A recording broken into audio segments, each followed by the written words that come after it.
हे काका नेहमीच सक्रिय जीवन जगणारे. दररोज सकाळी फिरायला जाणे, शेतात काम करणे, नातवंडांबरोबर खेळणे हेच त्यांचे दैनंदिन जीवन. पण गेल्या वर्षभरात त्यांच्या खुब्यामध्ये इतकी वेदना सुरू झाली की चालणे, जिना चढणे, अगदी जमिनीवर बसणेही अशक्य झाले. अनेक उपाय करून पाहिले पण वेदना वाढतच गेल्या. आमच्या तज्ज्ञ डॉक्टरांनी त्यांना खुबाबदल शस्त्रक्रिया करण्याचा सल्ला दिला. सुरुवातीला त्यांना थोडी भीती वाटली पण अनुभवी डॉक्टर्सच्या मार्गदर्शनाने त्यांनी शस्त्रक्रियेचा निर्णय घेतला.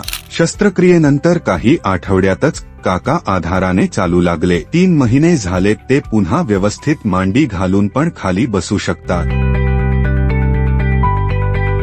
आणि त्यांच्या शेतात पण ते दररोज काम करत आहे. खुबाबदल शस्त्रक्रियेमुळे मला नवीन आयुष्य मिळाले आहे असे ते आवर्जून सांगतात. खुबाबदल शस्त्रक्रिया म्हणजे केवळ उपचार नाही तर वेदनामुक्त आणि सक्रिय जीवनाची नवीन संधी आहे. आपण किंवा आपले प्रियजन अशा त्रासाने त्रस्त असतील तर आजच आमच्या तज्ज्ञांचा सल्ला घ्या.